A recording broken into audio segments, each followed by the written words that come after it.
Morning students, आज हम नया पाठ अव्यय शब्द पढ़ेंगे। इससे पहले हमने काल का पाठ पढ़ा था। आज हम अव्यय शब्दों के बारे में जानेंगे कि अव्यय या अविकारी शब्द कौन से होते हैं। अव्यय शब्दों को ही अविकारी शब्द भी कहा जाता है। तो परिभाषा देखिए आप, अव्यय शब्द किसे कहा जाता है। जिन शब्दों में लिंग, वचन, कारक, काल आदि के प्रभाव से कोई परिवर्तन या विकार उत्पन्न नहीं होता उन्हें अव्यय शब्द कहते हैं। या विकार शब्द के कारण जिसमें कोई परिवर्तन नहीं होता है, विकार उत्पन्न नहीं होने का मतलब होता है कि जिन शब्दों में कोई परिवर्तन नहीं आता है उन्हें अविकारी या अव्यय शब्द कहते हैं। अव्यय के भेद। अव्यय के 4 भेद होते हैं। पहला क्रिया विशेषण, दूसरा संबंध बोधक, तीसरा समुच्चय बोधक और चौथा होता है विस्मयादि बोधक। तो सबसे पहले हम पढ़ते हैं क्रिया विशेषण क्या होता है। क्रिया विशेषण, यहाँ पर आपके सामने कुछ वाक्य दिए गए हैं। पहला, घोड़ा तेज दौड़ रहा है। सीमा ने सुंदर रंगोली बनाई है। मैं कल जयपुर जाऊंगा। तनु धीरे बोलती है। इन चारों वाक्यों में तेज, सुंदर, कल और धीरे शब्दों से क्रिया की विशेषता प्रकट हो रही है। यही शब्द क्रिया विशेषण है। तो अब क्रिया विशेषण की परिभाषा सुनिए। जो शब्द क्रिया की विशेषता बताते हैं वे क्रिया विशेषण कहलाते हैं। सबसे सरल परिभाषा क्रिया विशेषण की ही होती है, क्योंकि क्रिया विशेषण शब्द आएगा और यहाँ पर उसी से आपकी परिभाषा भी जुड़ी हुई होती है कि जो शब्द क्रिया की विशेषता बताते हैं वे क्रिया विशेषण कहलाते हैं। जैसे अव्यय के भेद होते हैं वैसे ही क्रिया विशेषण के भी भेद होते हैं। तो यहाँ पर क्रिया विशेषण के 4 भेद आपको बताए जा रहे हैं। पहला कालवाचक, दूसरा स्थानवाचक, तीसरा परिमाणवाचक और चौथा रीतिवाचक। पहले 3 भेदों के नाम हमारे किसी न किसी भेद में सुने हुए हैं, लेकिन रीतिवाचक जो चौथा भेद है वह आपके लिए बिल्कुल नया नाम होगा। इसकी परिभाषा के बारे में हम इन तीनों के बाद जानेंगे। पहला, कालवाचक क्रिया विशेषण। जो क्रिया विशेषण शब्द कार्य के होने या कार्य करने के समय का बोध करवाते हैं वे कालवाचक क्रिया विशेषण कहलाते हैं, क्योंकि काल शब्द है तो ये समय का ही सूचक होता है। जैसे अब, जब, कभी, तभी, कई बार, घड़ी घड़ी, तुरंत, तत्काल, पहले, पूर्व, पश्चात, शीघ्र, कल, फिर, कभी आदि शब्द कालवाचक क्रिया विशेषण होते हैं। अब क्रिया विशेषण के रूप में कालवाचक क्रिया विशेषण का वाक्य देखिए। हर्ष दिन भर खेलता है। हम कल पिकनिक जाएंगे। तो ये समय का ही सूचक है, कल और दिन भर शब्द। दूसरा भेद होता है स्थानवाचक क्रिया विशेषण। स्थानवाचक क्रिया विशेषण, जो क्रिया विशेषण कार्य के होने या करने के स्थान का बोध करवाते हैं स्थानवाचक क्रिया विशेषण कहलाते हैं। यह भी हमारा सुना हुआ है। तो यहाँ पर स्थान के रूप में अंदर, भीतर, बाहर, नीचे, निकट, समीप, अन्यत्र, जहाँ, कहाँ, तहाँ, ऊपर, इधर, उधर, दाएं, बाएं, इस और आदि स्थानवाचक क्रिया विशेषण शब्द होते हैं। वाक्य देखिए। अंजलि यहाँ बैठी है। चलो अंदर जाकर सो जाते हैं। यहाँ पर यहाँ और अंदर स्थानवाचक क्रिया विशेषण के शब्द हैं। तीसरा भेद है हमारा परिमाणवाचक क्रिया विशेषण, अर्थात जो माप तोल के बारे में आपको बताते हैं। तो जो क्रिया विशेषण शब्द क्रिया के परिमाण का बोध करवाते हैं वे परिमाणवाचक क्रिया विशेषण कहलाते हैं। प्रायः, कम, अधिक, थोड़ा, जितना, तनिक, जरा, बहुत, अत्यंत, पर्याप्त, बूंद बूंद, अल्प, केवल, लगभग आदि शब्द परिमाणवाचक क्रिया विशेषण के हैं। जैसे वाक्य में, परीक्षा में सफलता के लिए तुम्हें अधिक परिश्रम करना चाहिए। मुझे बहुत नींद आ रही है। तो इस प्रकार ये हमारे क्रिया विशेषण के 3 भेद हो जाते हैं। चौथा भेद रीतिवाचक है, जिसके बारे में हम अब पढ़ेंगे।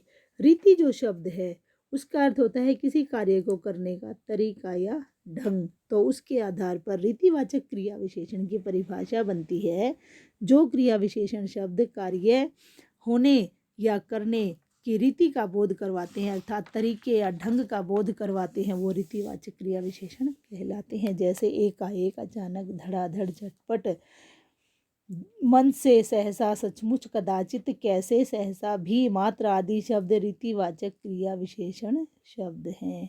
वाक्य देखिए, दादाजी धीरे धीरे चलते हैं, झटपट तैयार हो जाओ। तो धीरे धीरे और झटपट शब्द यहाँ आपके रीतिवाचक क्रिया विशेषण है। परिमाणवाचक विशेषण और परिमाणवाचक क्रिया विशेषण में क्या अंतर होता है? दोनों में ही मापतोल का जो है जिक्र होता है। तो उसके आधार पर देखिए, पहला परिमाणवाचक विशेषण, मंत्री जी की सभा में काफ़ी लोग आए थे, मेरे पास पर्याप्त पुस्तकें हैं। अब इसका परिमाणवाचक क्रिया विशेषण वाक्य कैसे होता है? इन शब्दों का प्रयोग करके, हम काफ़ी चल चुके, अब हमें विश्राम करना चाहिए, आज शिवम ने पर्याप्त पढ़ाई की है। तो इस प्रकार इन दोनों के बीच में यह तुलना या अंतर भी स्पष्ट हो जाता है। अब हम इस पाठ के आगे अभ्यास प्रश्न करेंगे। पहला प्रश्न है आपका, दिए गए क्रिया विशेषण शब्दों को उचित शीर्षक के नीचे लिखिए। तो यहाँ पर सभी शब्दों को इनके जो नाम है उनके अकॉर्डिंग आपके सामने लिख दिया गया है। तो यहाँ पर इन सारे शब्दों को आपको स्थानवाचक, कालवाचक, परिमाणवाचक और रीतिवाचक में लिखना था। तो ये मैंने आपकी सुविधा के लिए लिख दिए हैं, आप इन्हें देखकर लिख लेंगे। अगला प्रश्न है आपका, दिए गए क्रिया विशेषण शब्दों का प्रयोग करते हुए एक एक वाक्य लिखिए। तो इनसे वाक्य आप सरलता से बना लेंगे, इसलिए यह प्रश्न आपको स्वयं करना होगा। मैं आपको मौखिक रूप से बता देती हूँ। जैसे, हमें ध्यानपूर्वक पढ़ना चाहिए, पानी की बूंद बूंद की बचत करनी चाहिए, बारिश लगातार हो रही है, मेरा घर बैंक के समीप है, हमें तत्काल घर पहुंचना है।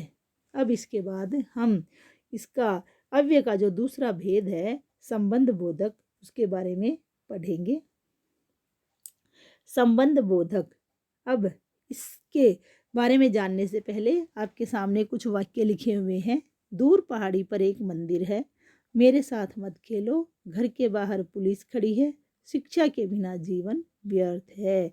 तो इन वाक्यों में दूर, साथ, के बाहर और के बिना शब्द संज्ञा अथवा सर्वनाम शब्दों के साथ आकर उनका संबंध वाक्य के अन्य शब्दों के साथ स्पष्ट कर रहे हैं। अतः ये शब्द संबंध बोधक हैं, जिसके बारे में कि अब हम पढ़ेंगे।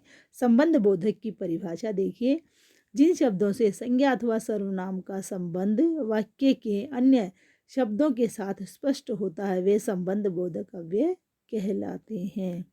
जिस प्रकार अन्य जो हमारे भेद हैं, क्रिया विशेषण के अव्यय के भेद होते हैं, वैसे ही इनके भी भेद होते हैं संबंध बोधक के। तो यहाँ पर सभी संबंध बोधक अव्यय के साथ शब्दों को भी लिखकर बताया गया है कि कौन से शब्द प्रयोग किए जाते हैं। तो ये संख्या में 12 होते हैं। पहला कालवाचक, दूसरा स्थानवाचक, तीसरा साधनवाचक, चौथा दिशावाचक, पांचवा तुलनावाचक, छठा विरोधवाचक, सातवां समतावाचक, आठवां विषयवाचक, नौवां संग्रहवाचक, 10वां संघवाचक, 11वां हेतुवाचक और 12वां होता है पृथक्तावाचक।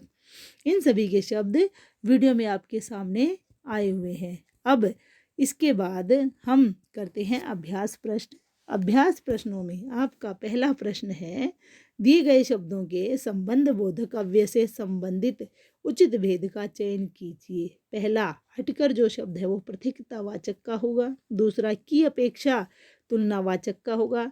सहित आपका संघवाचक का होगा। के कारण हेतुवाचक का होगा। के सामने दिशावाचक में और भरोसे शब्द विषयवाचक का होगा।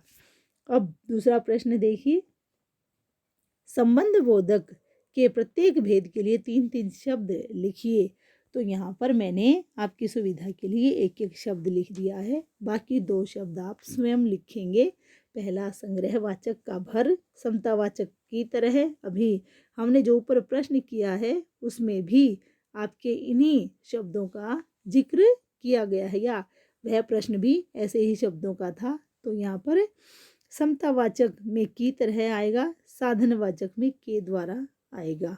इसके साथ साथ हमारे इन अभ्यास प्रश्नों को करने के बाद हमारे ये अव्यय के 2 भेद पूरे हो जाएंगे। इसी प्रश्न के 3 आपके और बाकी हैं। कालवाचक में के आगे होगा, विरोधवाचक के खिलाफ और दिशावाचक के पास होगा। तो इस प्रकार आपके ये दोनों पाठों के अभ्यास प्रश्न यहाँ पूरे हो जाते हैं। फिर भी यदि किसी प्रश्न में आपके कोई समस्या या परेशानी आती है तो आप पूछ सकते हैं।